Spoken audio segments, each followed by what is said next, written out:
Well, happy Monday, July 20th, 2026 for everybody out there. I hope you all survived the heat.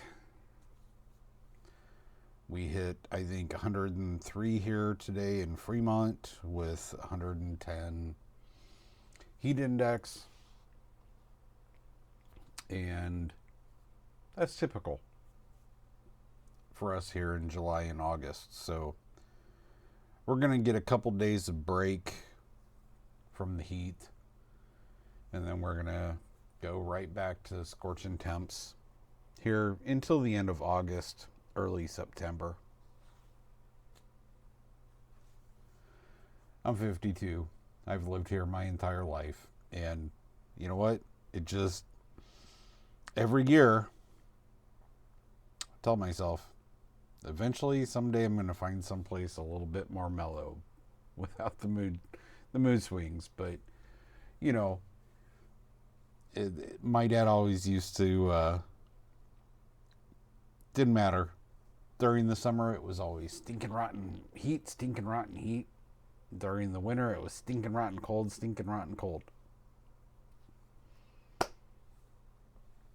And he lived here his entire life. So anyways, guys, I wanted to do, I'm on a pretty hard crash day today. I had, I think, 7,000 steps yesterday hanging out with my mom and my son. And it was a great day. You know, I try to talk about the good stuff when I can. And I've been talking in other videos about the flat top Chaffles, pizza, etc. And how happy I was that Dash had come out with their multi-plate system. Let me see here. Try to get them up there. You know, and they've got all kinds of different stuff. All of these are built for typical gluten, wheat flour based recipes. And I was talking the other night about how inconsistent the original 4-inch Chaffle maker was, that you couldn't use the front two chambers. And I had joked about the fact that, well, maybe Dash saw one of my videos and they created this one, which is the 2 Chaffle version. I had high hopes for this. I really did. And to be honest, the other video I did the other night showing that, okay, we can do a, you know, using the grill plate and then the Chaffle maker on the other side. This is great. Don't get me wrong. The only thing I'm going to complain about this is the fact that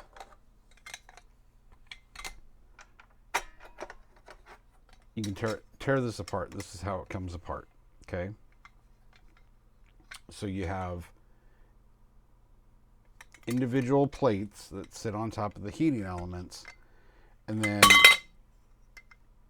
each one of these plates dropped out. But they're not interchangeable per se. There's top versions, there's bottom versions, which is honestly extremely annoying.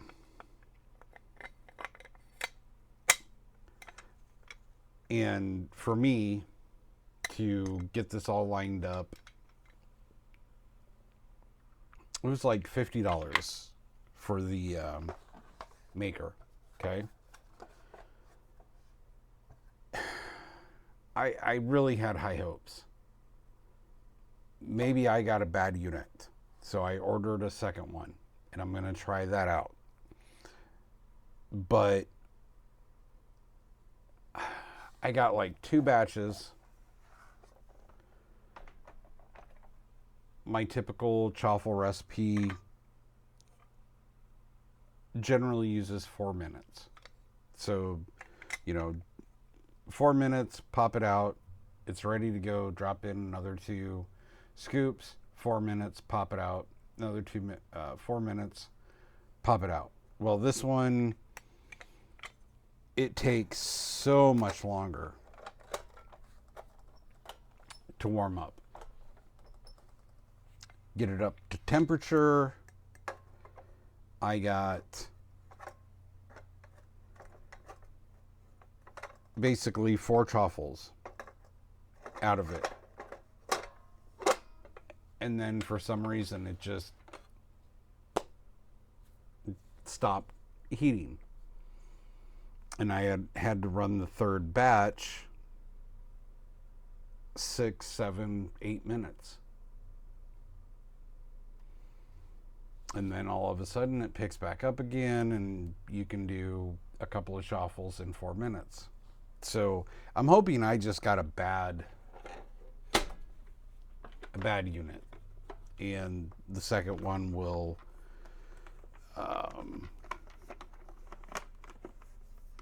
be more consistent. But that's pretty frustrating that you have to switch. So I joked in the other videos that B and I've been working on these recipes for 4 years, what I was trying to figure out instead. Because if I was going to do something like that, it would cost me, tens of thousands of dollars to build. And I got into 3D printing last year. One of the things I really, was looking into was silicone molds. So I started making 3D printed silicone molds that you could just throw in the oven. And I've said it in my other videos, it's like one of the biggest things against Chaffles is the waffle texture. So I was working on these 3D printed molds for, just throw it in the oven. You'd still get the texture,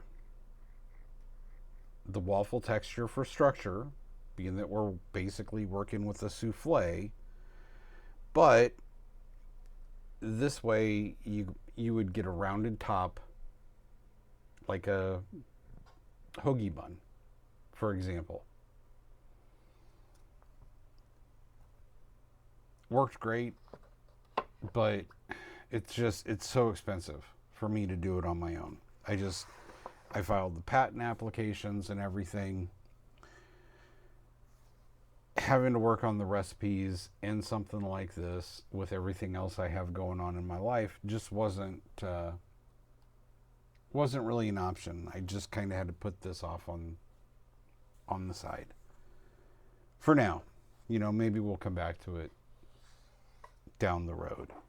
Great option, because if you could do this in the oven, I think affordability and ease of use is pretty important, because the way I designed this was each one of these molds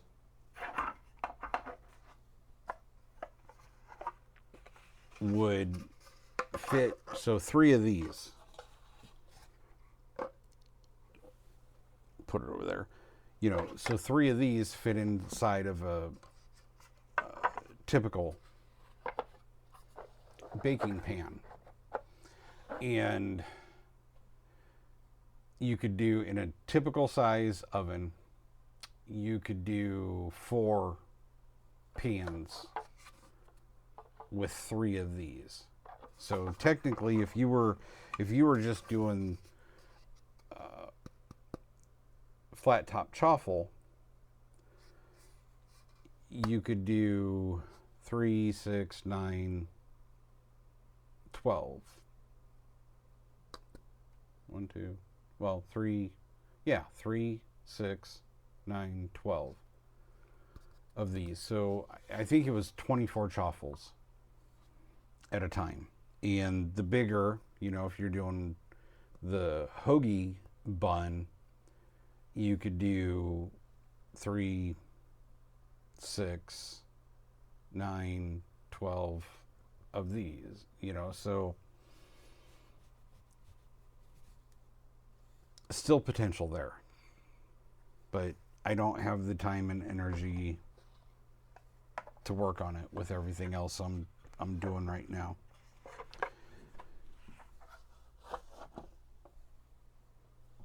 So I showed you guys this aspect, okay? The flat top chaffle for picky eaters. This worked great the other night. I did a couple of mini pizzas, and these feel so small as an adult, but for kids, these would be great. And I talked about it on my Facebook page the other night, that if you were doing a pizza party for a birthday, you could fit, I think, 20 of these in the oven at a time. Everybody could have their own, and these came out like little deep dish pizzas.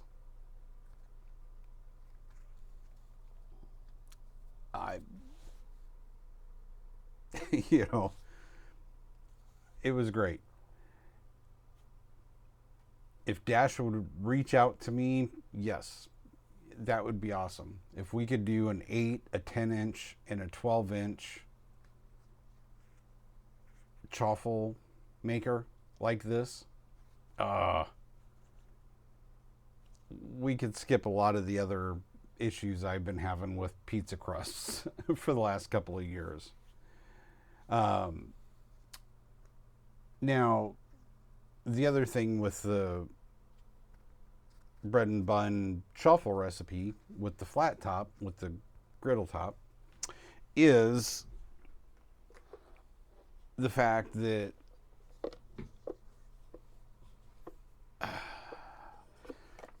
this is a Proctor Silex. This is a chaffle cone maker. You guys have probably seen this in other videos where I use it to make deli wraps and tortillas. But, fun fact, if you get frozen hamburger patties from the store, that's one of my big issues, is that I don't have, as much as I want a cheeseburger, I don't have the energy most days to have to press patties, break out a pan, deal with all the smoke and crap in the house and all the grease splattering, etc. So I'd gotten a pack of smash burgers from Aldi a few months back, and I just, I had it laying around, so out of curiosity, I just put the patty, I thawed the patty overnight instead of cooking it frozen. And I know this one is a little bit overdone and a little bit egg-shaped, but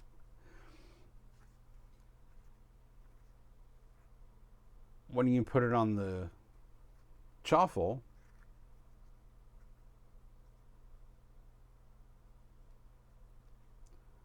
it just, and here's the thing.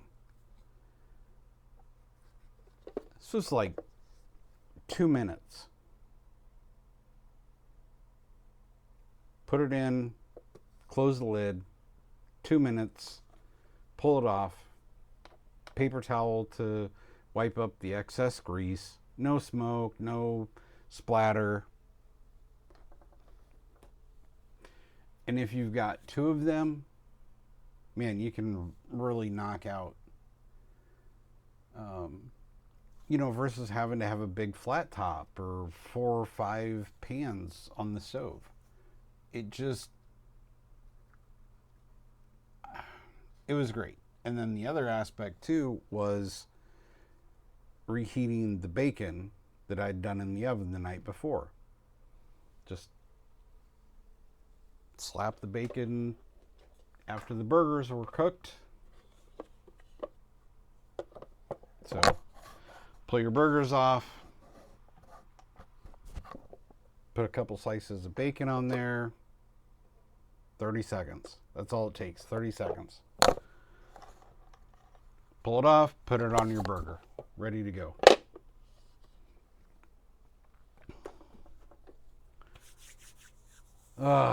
Little things like that. But the biggest thing I wanted to talk about tonight was this little guy. Okay?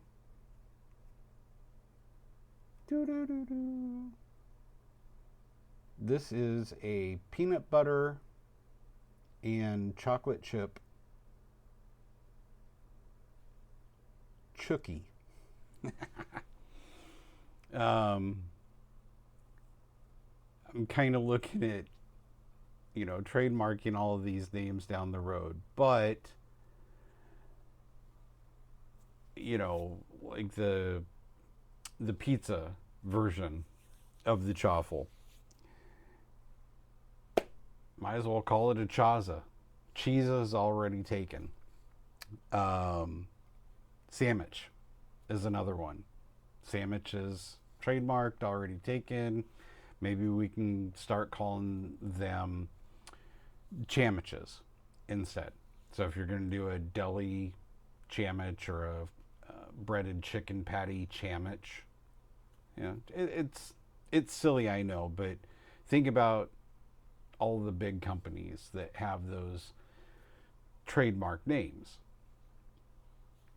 I think the direction that I want to go with all of this, we kind of need those. So that's going to be our chookie. We're going to have chaza, which is pizza, a pizza chaffle. We're going to have the shake, which is going to be kind of like, something like an ice cream sandwich version, which might be the flat top. So if we do a chocolate flat top and then put whipped cream, another chocolate flat top, freeze it, and you get an ice cream sandwich, maybe we'll call that the chice cream sandwich. Stupid, I know. But I kind of wanted to put that out there tonight because eventually if I start using these terms, somebody else could just pick it up and claim it for themselves. So let's get back to the peanut butter chocolate chip chookie.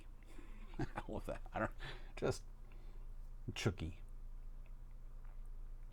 I feel like there should be a big hairy dude in the background going grrr, But I ran the numbers today. It took me about 2.5, 3 hours of comparing ingredients, getting all the nutritional information. And believe it or not, this is around 30 grams, which is typically 2 store-bought cookie serving sizes. And yes, I know, it looks like a mini waffle. Call it what you want. But how easy it was to do this, okay? A bowl, a scoop, a whisk, a spatula. And this is another new tool. This is the Baker's Friend 6 by 3 inch mini waffle maker. I think this was $30. And unlike the Dash, this one was consistent. So being able to take a number, what was it, a number 30 scoop and pop in 6, close the lid, 3 minutes, and boom. That's not thin either. I mean, this is a pretty substantial chookie. I can't, I'm not going to complain I'm not going to say anything about like keto or diabetic friendly, HFI friendly. It's a lot better than what you would get at the store. So, ingredient costs. Just a straight up peanut butter was around 24 cents per cookie versus 50 to 75 cents up to $1.50 per cookie for the same size. Whether you're buying that through grocery stores, cottage food, or local bakery, if you're going to do it yourself, which is super easy to do, you're looking at a fifth, half to fifth of the cost. And that's including the $30 for the equipment.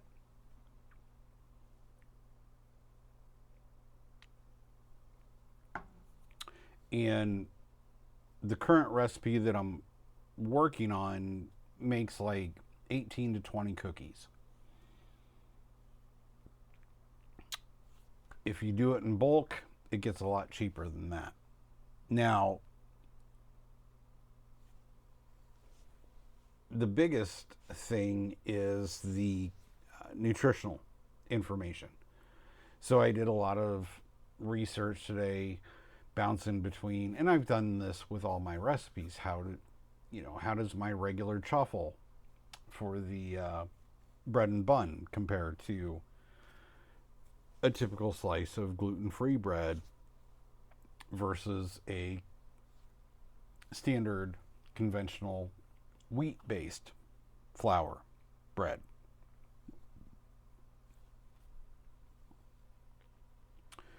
So per cookie, which would generally be, 2 smaller ones or 4 really small ones, 30 grams was what the basic serving size was across most of the brands. Comparing these to other ones, gluten-free, standard wheat, flour, and sugar recipes, we're looking at my recipe 88 calories versus up to 195 calories per serving. 2 to 4 grams if you're doing the peanut butter versus the peanut butter chocolate chip. 2 to 4 gram net carbs versus 14 to 20 net carbs. So 1/4 to 1/6 the net carbs per serving. 1.3 to 3 grams of sugar, which you could take out the cane sugar in the recipe and cut that in half, versus 11 to 13. 4 to 5 grams of protein in my version. And then also, let me go back up here a little bit, price wise too. So each cookie with my original recipe runs around 24 to 31 cents. Or did I already? I think I already talked about that. Sorry guys, I'm exhausted. Anyways, the point is, the macros, the nutritional information, and the taste. I sent these home with my mom and my son last night. They had 2 last night before bed and then 2 in the morning. And flavor, for my 80-year-old mom to say, you know what, if we can make more stuff like this, I could get away from the worst versions of things. So I'm going to head over. We've got a couple of cool days coming. I'm going to head over maybe Friday or Saturday and hang out with my mom. And we're going to work on a chocolate and whipped cream sandwich, ice cream sandwich version of this. I've got to get some other people to try it. This is one of those things with my hereditary fructose intolerance. I just can't eat these. So I have to find enough other people to give these a try before I post the recipes. But I got to say, right now with the numbers for someone that's limited to 4 grams of fructose per day, I could actually eat 2 of these and should be relatively safe. And the price wise too. If you're doing this at home, it's a great option. I didn't think it was going to come in that affordable, but it did. And I ran those numbers like 4 or 5 times. So one thing I really wanted to bring up tonight, though, I wish I had the energy to be reaching out to companies like Dash or Baker's Friend, Cuisinart, and KitchenAid. I just don't. That's part of where the guild and community aspect comes in on my webpage, of some of those things that people could jump in and help out with. I'm not good at marketing. I'm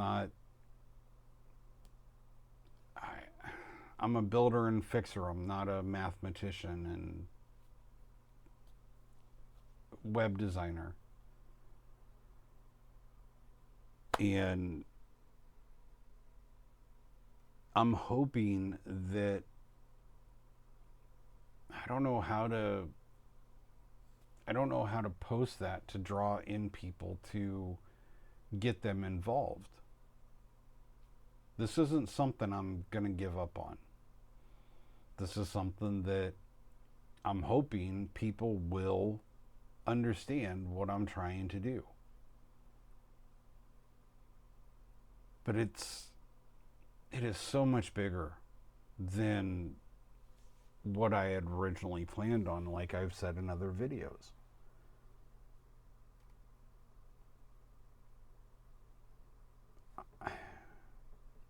I understand it's hard for most people want to get involved. They don't have the money, they don't have the time or the energy, let's say.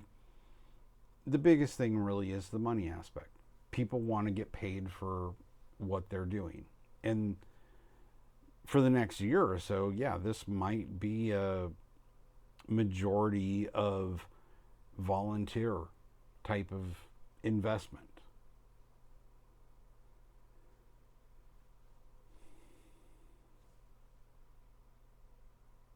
If you have experience in applying for grants or talking to city councils about funding, we're sitting at a time that we see billions of dollars going out to NGOs to help homeless or countries around the globe.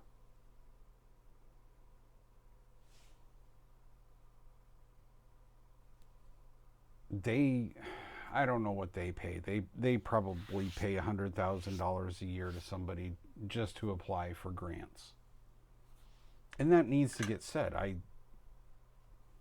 I've tried so hard to be non-political in the past, but we're getting to the point that it needs to start getting talked about.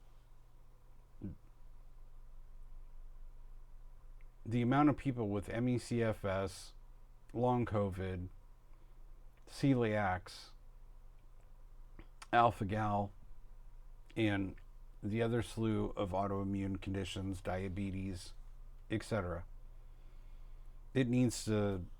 I need to start doing more videos about the numbers. And I need to start doing videos calling out people, other disabled people, other elderly people. I'm really trying to do something here. Not just for myself, but for other people down the road. Because if something happens to me, nobody else out there is doing this.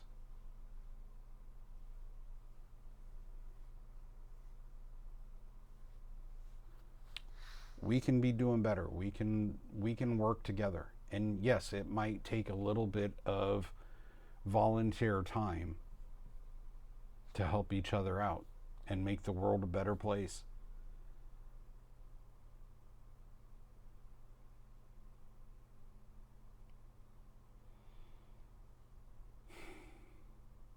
It's sure a hell of a lot better option than trusting the government or some big corporation to do it for us.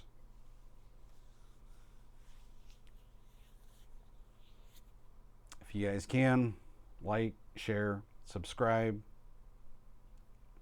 Go check out the pictures on my Facebook page at GrainFreeMe68025. Go check out the full website, grainfreeme.com. And that's, I guess, about it tonight. If you know somebody that can get a hold of Dash or one of the other, baker's friend or gear and gadget makers, have them get a hold of me, please, because we could build, seriously, a whole new system of stuff like this versus me having to go back to 3D printing and silicone mold making.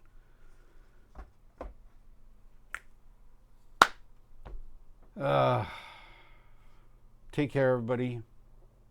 I hope we all get a break from this heat for at least a couple of days.